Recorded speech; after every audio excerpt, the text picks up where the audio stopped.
Is it okay to refuse to pay your water bill? It's a good question, isn't it? We're taking your calls. Apparently, there are quite a few people who are already refusing, and we're going to speak to one such person in a moment.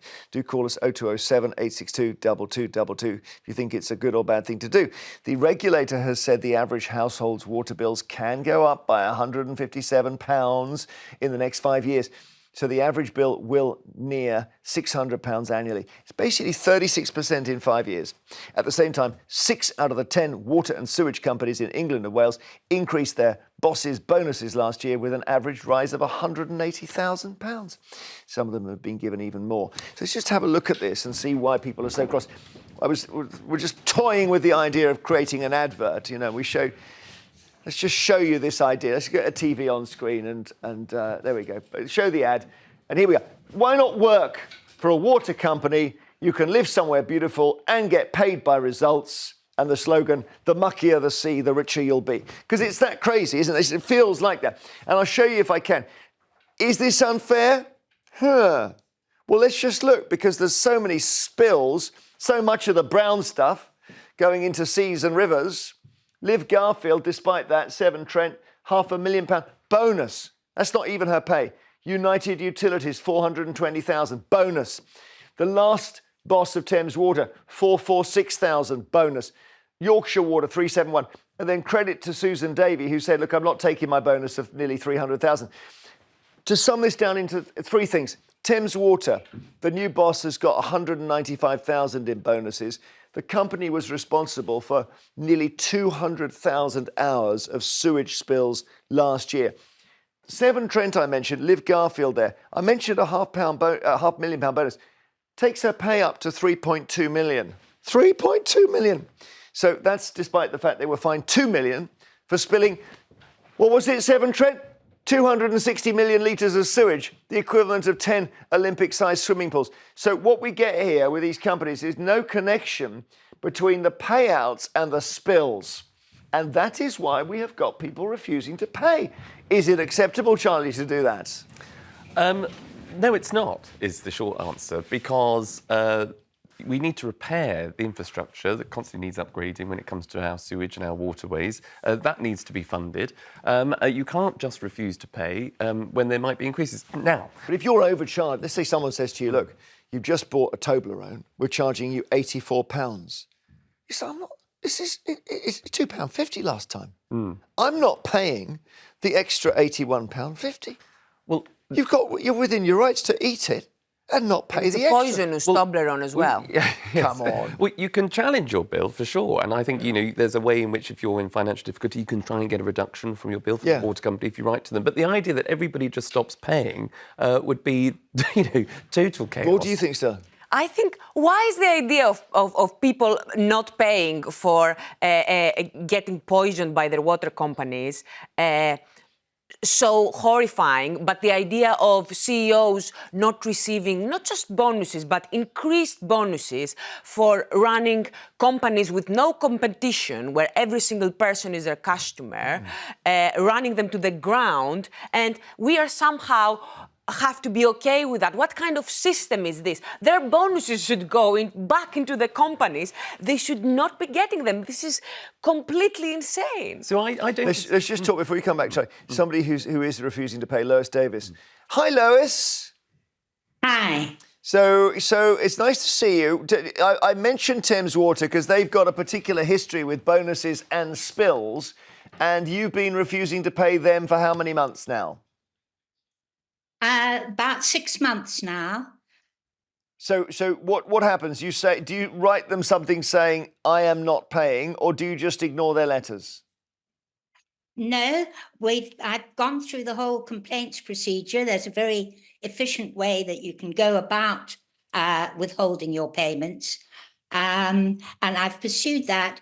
They are unable to reassure me at all that they can do anything to improve the situation. And I just refuse to be a cash cow for a company that is already in breach of its contract. Now, you're not critical. This week, we've got the amazing story in Hampshire where 60,000 homes have been without water. That obviously isn't affecting you. It's not far away from you, though, is it? It's not far away from me, and there's hundreds of other things that are affecting me. Every day when I walk down my high street, there's a Thames water spill somewhere holding up the traffic and holding up the buses. We're losing millions and millions of gallons every year through leaky water pipes. And they're not spending my bill money on fixing those pipes. They're not spending it on investing in our failing water system. They're spending it on these big bonuses that you're talking about. And even more so, even more annoying and, you know, just unbearable is the fact that they are spending my bill money on paying out their shareholders. This year, I think the dividends went from 37 million last year to 158 million paid out What to I'm going to shareholders. do, I'm going to this put year. you on to Charlie, who you're going to go into the lion's mouth here, Charlie, because you believe it's wrong to withhold the money. Well, I do. I sympathise with everything that you've just said, Liz. But you've made my point in a funny way for me, because yes, there's a complaints procedure, and you've obviously gone through that. I totally agree that water bosses shouldn't be filling their own pockets with your money in terms of bonuses. I totally agree with all that. But you talked about the leaky pipes. You talked about the spillages. That is because of the infrastructure, and it should have been upgraded and it should have been updated for a long time, but it clearly hasn't been. And that's where the money Lois, should be they going. need your money to and they do repair need their your money. pipes. Yes, yes. But Hang on. Why hasn't it been invested in up to now? The system is patently not working. A privatised water system that is run for the benefit of shareholders and not for us customers or for our precious environment, because that's what Thames Water is messing up at the moment. But, well, hang on. They're ruining our environment. The two things there, I suppose, are the shareholders, if they're paid dividends, they buy shares, which gives the company money. That's supposed to be how it works. And secondly, last time I looked, Thames Water had gone bust. Exactly. Oh, OK, that makes your point. Yeah, I mean, Charlie. No, and I don't disagree that the model is wrong. Look, and if there's ever something that the state should intervene with, I think it should be the water companies. I wouldn't bother with the railways just yet. The water companies across this country haven't delivered. What makes you okay? Now you're arguing for the state. The state couldn't even build a railway line called HS2.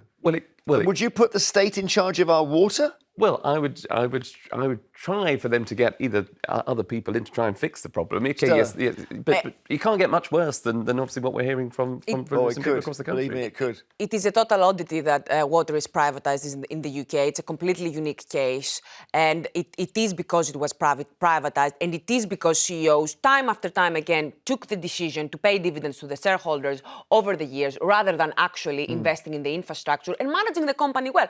And you know what? If you want to be a capitalist and you want to say we want to be paying our CEOs big bonuses so that we can have the best CEOs for the jobs, then I'm sorry, but Lois doesn't have anywhere else to go. She cannot choose another water company which is going to give her cleaner water. So why should she pay if she's not getting the product? Well, Lois has been nodding so violently you almost fell off your chair there. Listen, we're going to let you go, Lois. I'm sure we'll speak again, though. Thank you. Okay, thank you, Jeremy. Happy and Christmas. I love your slogan. You ought to come and join us. Oh, happy Christmas. Hey, just tell me before you go, are they threatening you? Have you been fined? What are they doing to you? No, I'm still wending my way through the useless system where we've got the Consumer Council for Water who can't help me and various other people. So I'm still waiting to... All right. Thank you. Happy Christmas. Wouldn't it be amazing, thank you, Lois, if, God forbid, Lois went to jail and the water bosses who put all the poo in the sea end up walking around as free men? If that happens, I'm campaigning for You're going to go to jail as well. Okay. I'm campaigning. I'm going to be focusing full time on campaigning to free Lloyd. Well, let's talk about whether it's okay to say, look, the water companies have so destroyed the water industry. We're not paying the rise. We're not paying the bills. Or does that just make it worse? 0207. Okay, your calls on whether it's okay to refuse to pay your water bill. 0207 862 2222. Let's talk to Claire in East Sussex. Hi, Claire.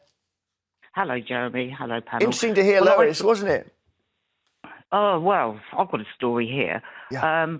mine's with Southern Water. So about 3.5 years ago, Southern Water decided to fit a water meter into in my premises. Well, supposedly, and then they wrote a letter to tell me they've done that. Didn't ask my permission. Anyway, when I phoned up and said, well, where is this water meter? Oh, it's in your garden. I said, no, I think I'd know if it's in my garden. Oh, no, it's on the street, in the street now. So I was walking up and down, couldn't find it, and got back onto them. Oh, no, it could have been stolen because we've had a spate of water meters being stolen. And I said, oh, right, okay.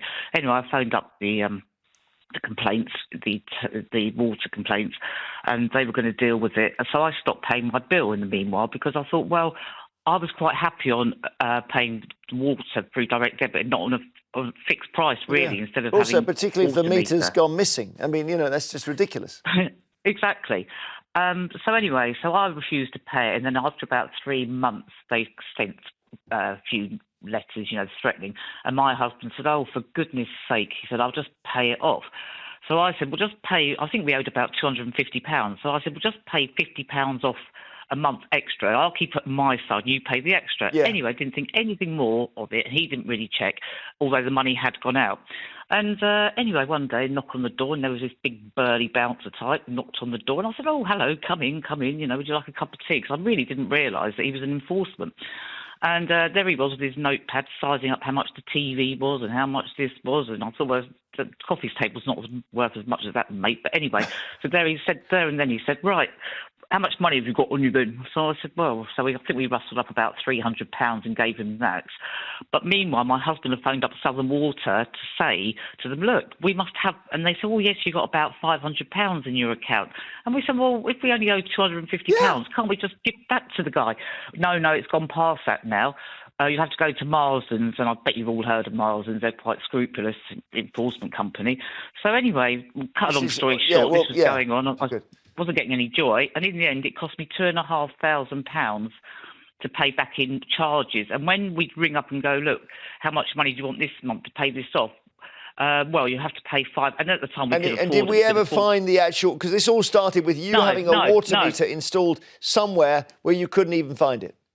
No, we were back onto fixed price bills after that. OK, Claire, thank you. Amazing story.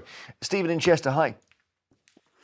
Good morning, Jeremy, and happy Christmas to you all there. Happy Christmas. Can you beat that for a story?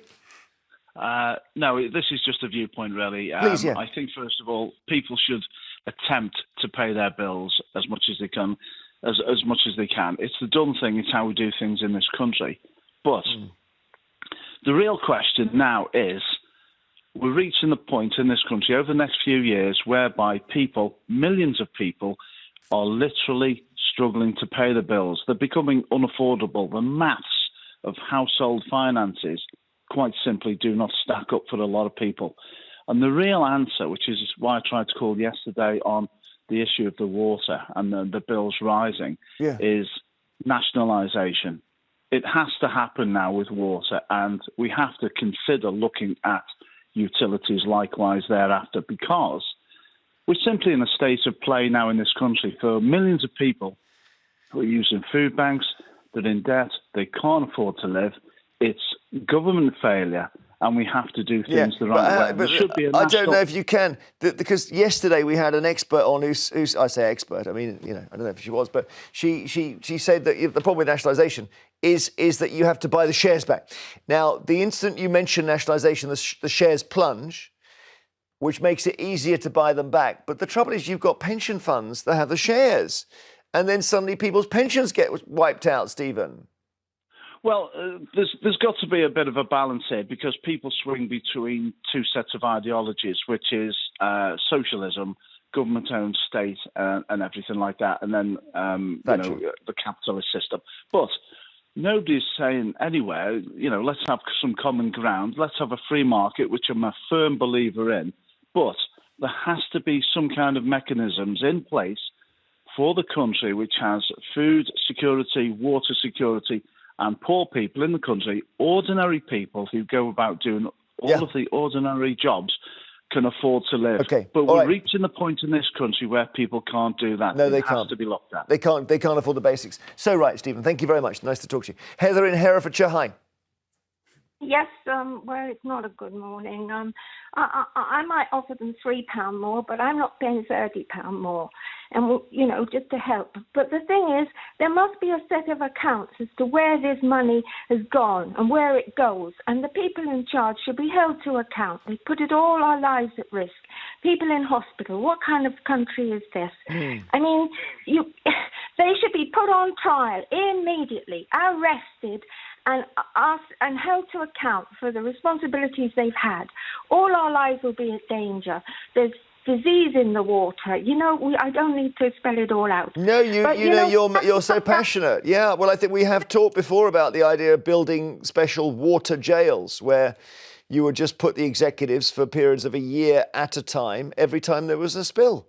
And you know what? The spills would stop in a day, wouldn't they? Yeah, but we have to find out who these people are, where the money's gone. We know they are, yeah. But the answer that they will say, if you Heather... put a rapist in jail, a rapist, you know, our lives are at stake here. Yeah. But they'll say that the reason they're paid a lot is because it's really hard to run these companies, which they're certainly proving.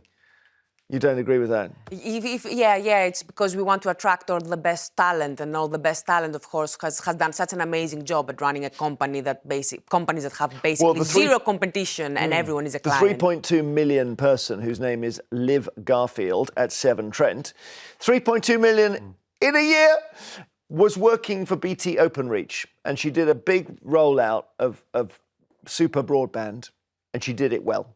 Okay, so then she got the big job at the water company.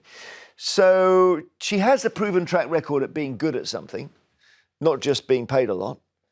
I don't know. I'm just trying to, say that these people they're talented, but they should be on about 120 grand, shouldn't they? I mean, well, if they're so good, can they not tell us what went wrong? Exactly. Why are they're polluting the rivers? Thank you, Heather. Wow, heartfelt. Derek is in Northamptonshire. Derek, would you nationalise them? I think it would be a good idea if it were possible, but I understand the cost of doing it would be prohibitive. But the lady who spoke earlier about our water meter reminded me of a case I had a few years ago when the water meter was actually under-reading and we were paying less than we should be paying. We told them about it, they replaced the meter. It started working correctly, but they didn't ask for any extra money because we've been underpaying. Is it okay, Derek, in a word, is it okay to refuse to pay water companies because they're rubbish? Well, what I would like to say is that if we are going to refuse to pay bills, it's a case, in my view, of paying less for our council tax, either not paying it in full or in entirety, because I think they are largely responsible for this, despite the fact that councils know that we've got increased rainfall causing... Okay, Derek, flooding. we've got to go to our break, Derek. As you know, at 10 o'clock, I'm so sorry. I hate to...